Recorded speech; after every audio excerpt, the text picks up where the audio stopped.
today with the Duggar Band. Seth and Jordan Duggar. All right, so who's older? Well, most people think we're twins, so I was I would have thought you were twins too. Some people always think I'm older, but Yeah, Jordan's the older one. Jordan's the oldest. Or we've heard at least. And rumor has it. Yeah. Yeah. All right, well, I'm gonna go with that, you're twins, and people can figure it out. Yeah. All right, we'll go with that. All right. So you two have been doing music for how long?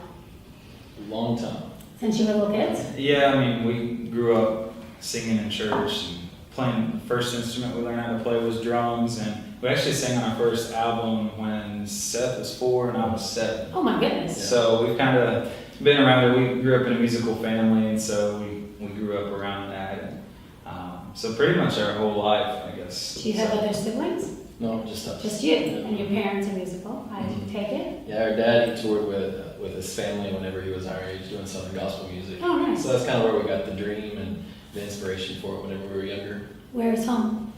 Greenville, Tennessee. Oh, It's okay. about 4 hours east of here. It's right close to the North Carolina line. Yeah, and then we moved to Nashville about 3 years ago. So Mhm. been in town. It goes by fast, I guess. Yeah. It's like just Yeah. yesterday we were moving, so. Yep. And I think I read that you guys play a lot of instruments. Is that true? Multiple Yeah, instruments? Seth plays drums, and then he learned trumpet, and then fiddle and bass. Mhm. So his main instruments, I guess, would be bass and fiddle, and then I play drums, saxophone, guitar, and piano. So Oh, I mean, yeah, probably Wow. my main instrument's guitar. Though, so. and I think I also read that you both went to university. Mhm. Yeah. Yeah, we both went to the University of Tennessee. Just a little backup plan. So we- Just a yeah, little we- detour backup. We bleed orange for sure. There were things that Jordan and I loved to do, like growing up. Of course, we always knew that we wanted to do music full time, but we also wanted to go to college just to get that experience. So he majored and got a degree in architecture, and I majored in finance and entrepreneurship. Those aren't slacker degrees. That's pretty good stuff. Yeah, Yeah. it was a good experience. Definitely a lot of work for something that we get to use it some though. I've Yeah. been able to help with some design projects and stuff. Obviously, has to handle our finances. Do you handle all the finances? Yeah. For your business? Yeah, That's good. falls on me. University of Tennessee? Tennessee, Knoxville, All yeah. right, there you go. There you go. Okay, so tell us about your new music. Tell us what you're doing. We just released our new EP, East Tennessee Sun, and our first radio single came from that EP, and just found out yesterday it's up to number 55. Ah, very nice. So we're excited about that. We're excited about the new music. It's the first album we've released in a while because when we first moved to town, we just got real busy playing shows every night and kind of put the original music to the side. But for the last year and a half, 2 years, we've put a big focus on writing again. And so excited to start to share some of that. And we're excited about the new project, setting up a tour for this summer. And so things are busy, but it's a lot of fun. It's like a whirlwind sometimes. But You guys do all your own writing? Yeah, we usually do it with just a 3-person team. So we'll bring in somebody else on this record. We have 2 other writers that help co-write the other songs that's on it. So we actually had a writing session yesterday with a 3rd guy. So they usually come over to the house. That's usually where we do most of our writing there. But yeah, we try to do it with 3 people, sometimes 4 people. so we have a tiebreaker because Yeah. it's just me and Seth. Yeah, But somebody it's else. kind of which way we're going to go sometimes. You know, twins, you know. Yeah, Fire. usually when somebody throws out an idea and it's like, oh, they think it's the best idea in the world, but then the other guy's like, oh. And then this is the same with production. Paul David helped us produce East Tennessee Sun, the EP, and so Seth and I also co-produced. And so Oh, okay. we always have like a tiebreaker that way. And most of the time we all have good ideas, and sometimes if it's kind of a running joke. It happened in the studio maybe a couple years ago where It happened to me first. Yeah, I think it happened to Seth first. But so the kind of the way it works with the new co-write, or when you start working with somebody, for all the writers, you know what I'm talking about. When you have a 3rd person come in the first time, everybody's just kind of like, oh, I don't want to offend somebody, or I don't want to like everybody's real like every idea that's thrown out, it's like, oh yeah, that's it. It could be the craziest idea, and like, oh yeah, I could see that happening. And inside, you're like, no, there's no way. And I mean, I'm not like that, but some people I think are. But anyways, after you get to know somebody a little bit, it gets to the point where it's like, dude, that's a terrible idea. And so it was so funny, like, and not that, it's just, we have good ideas mostly, hopefully, and then some bad ideas. And so one time it just happened where Seth just threw out something, and Paul and I looked at each other and we're just like, man, that don't make no sense. And so it was like around lunchtime, and we were about to go get tacos, like that's what we were gonna have for lunch. And so we were just like, hey Seth, would you mind just like going and grabbing some tacos? So now the joke is, anytime anybody has an idea, it's like, what was that? It's like, hey, just go get some tacos, man. And Paul knows what we're talking about. So you hear us say that to each other, that's what it means. But yeah, it's working with people that you're friends with and you click with is, that's what makes this industry awesome, and have people come into your house and throw out your ideas and just, going into a writing session, sometimes you don't know what you're going to end up with, except that at the end of that session, you're going to end up with something new that you've never heard before. So it's enjoyable. Yeah. And you guys share the lead in me performing, or how does that work? Yeah, we typically do. On our first Sing We Tennessee Sun, Jordan sings lead on the verses, or on the first verse, and I sing lead on the second verse. So there's lots of times where we switch it up, and I have a little bit of a higher voice than Jordan, so on the choruses I typically do like the higher harmony. So that's kind of how we do it. We both sing lead on a lot of different things. So. Yeah, Seth's real good with arranging different background and harmony parts as well. So, and even on songs where he's singing, because he's kind of like the maestro with that. So songs that he sings that I have to sing background on, lots of times he helps me work out those parts too. So he's really good with arranging all that stuff. That's good.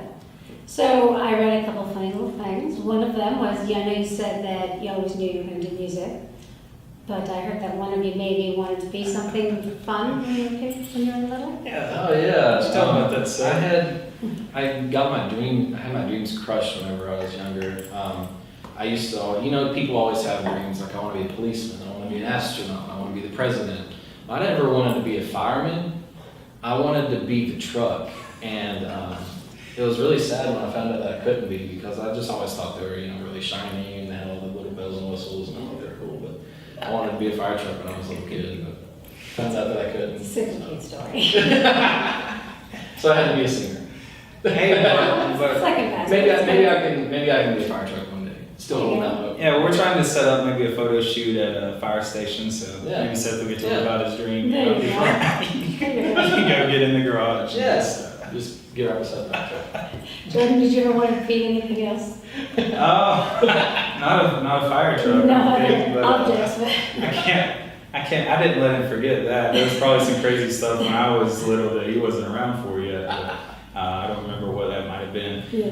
But I think, gosh, I had a wide range of stuff. Like, I wanted to be one of the main things I wanted to be growing up was an NBA basketball player. And so I just all through like middle school and the beginning of high school, I was just hoping that I would grow, And, I made it to 6'1", but that's, I was hoping for 6'6", and it didn't happen. So, but yeah, I think we were both really into sports. So that's probably one of my earliest dreams. Used to, at our house where we lived growing up, our basketball goal was at the top of this big hill, so if I missed the shot bad, it would go all the way to the bottom. So, I got better at shooting, so I didn't have to run down the hill all the time. But that's one of the earliest things I think I remember wanting to be when I grew up. And really, we were around music so much growing up, and our extended family and everybody gets together. There's like 80 or 90 people probably, because our dad had 4 brothers and 2 sisters. And he's the second to youngest, and so we have a lot of cousins and uncles and aunts, even though there's just the 2 of us. And our mom also has 2 brothers. So when we get together, I can't think of anybody in our family, even people who've married into the family, who don't sing or play. And so we just kind of always grew up around it. And Seth was more outgoing probably when we were younger, but I was very shy, especially through my teens and stuff, because we grew up and and our parents were pastors, and so we would get up and sing in church, but everybody knew us so well. I was just kind of, especially when my voice was going through some changes, and you never knew what was going to come out. It was like, man, I didn't like doing it, and so sometimes we make the joke, and I don't know how much of a joke it was, but our parents never forced us to sing, but they did say, hey, if you don't sing, you can buy your own lunch. If you do, then we'll buy. And so, being 12 years old, I didn't really have much of an income at that point.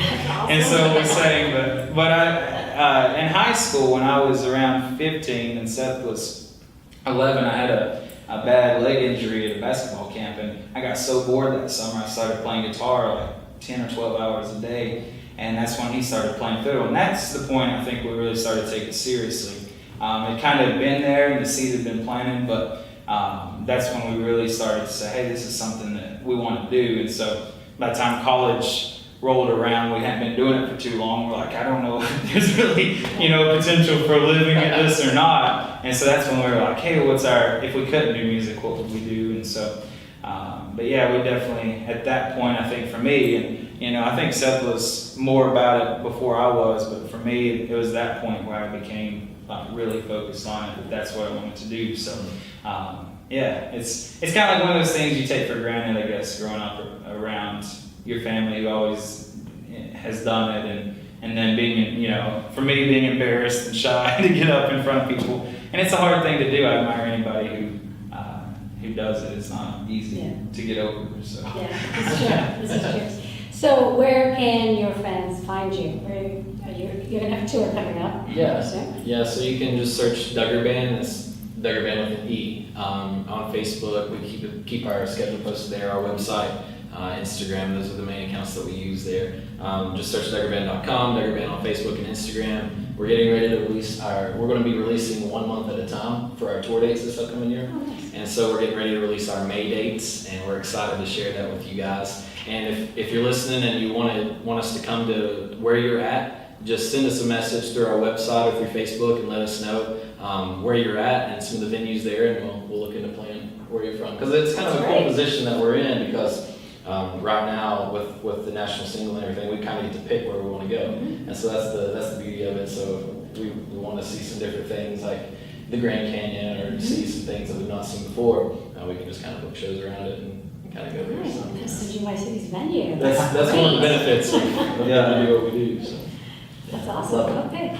Well, that's great. Well, thank you so much for coming and spending some time with us here. Thanks for having us. It's so great to meet you. Nice to meet you too. All right, thank you.